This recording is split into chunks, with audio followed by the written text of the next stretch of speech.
প্রার্থীর প্ররোচনা বা কোনো প্রলোভন দেখিয়ে আজকে আমাদেরকে দল ঠিক করিয়ে নিই। আমরা স্ব ইচ্ছায় নিজস্ব চিন্তা সুস্থ মস্তিষ্কে আমরা আজকে এই সমাবেশে আমরা বামফ্রন্টে সামিল হব বলে আমরা অঙ্গীকার হয়ে আমরা আজকে সামিল হওয়ার জন্য সিদ্ধান্ত নিয়েছি। আরো আমাদের সঙ্গে আরো অনেক পরিবার ছিল আজকে এই সভাতে যোগাযোগ করার জন্য, তারা অনেক কাজ থাকার কারণে এই সমাবেশে উপস্থিত থাকতে পারেনি।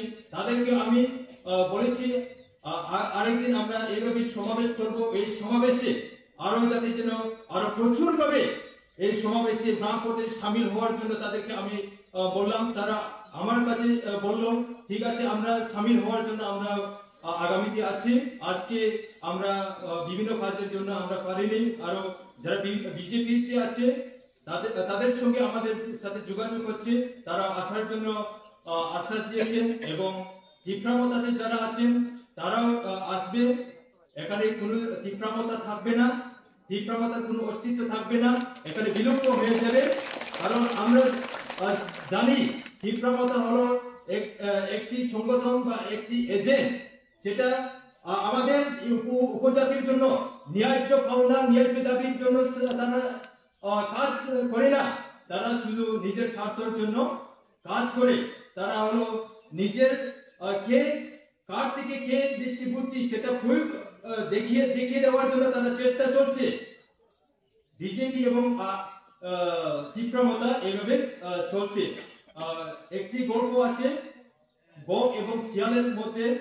বক নাকি একদিন শিয়ালকে নিমন্ত্রণ করলো আমার বাড়িতে আসো, তো শিয়ালও নাকি গেল, শিয়ালকে নাকি খাওয়ার জন্য কলসের মধ্যে দিল।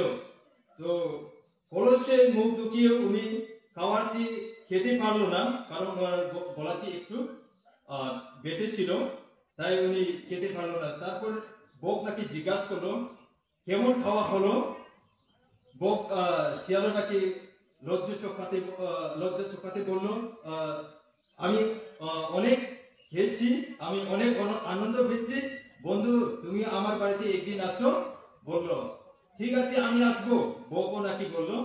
নেক্সট উনিও গেলেন, তার জন্য নাকি বকের জন্য শিয়ালও খাবার দিল প্লেটের মধ্যে। সেটা হলো একদম খিচুড়ির মতন রান্না করে দিল।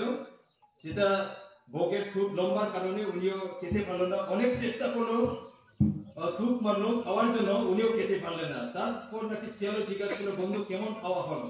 ও আমি অনেক পেট করে খেলাম। কিন্তু এইভাবে তার তীব্রমতা এবং বিজেপি একজন অপরজনকে মানে আমি বিজেপির থেকে ছালাক, আমি তীব্রমতা থেকে ছালাক, এভাবে একজন অপর প্রার্থীকে তারা চালাকি ভাবে দাবি রাখার চেষ্টা করছে। কিন্তু সে চালাকি কি করবে আমরা দেখতে পারি না, কাজ আছে না কোনো সুযোগ সুবিধা আছে, শুধু মিথ্যা প্রতিশ্রুতি সেই চলছে, শুধু কোনো কাজ হবে না। সেগুলো আমরা নীতি আদর্শগুলো আমরা যেমন বাজারে গিয়ে বাজার চর্চা করার মতো হয়ে গেল আমাদের। আমরা গিয়ে দেখলাম কোনো নীতি নেই, আদর্শ নেই, তাই আমরা সিদ্ধান্ত নিলাম আমরা 40 পরিবার থেকে বিজেপি 20 পরিবার, আমাদের জোহরদা উনি বলেন বিজেপি 20 পরিবার এবং তীব্রমতা থেকে 20 পরিবার আজকে এই সমাবেশে সামিল হওয়ার জন্য আমরা সিদ্ধান্ত হয়ে আজকে এখানে আমরা উপস্থিত হলাম।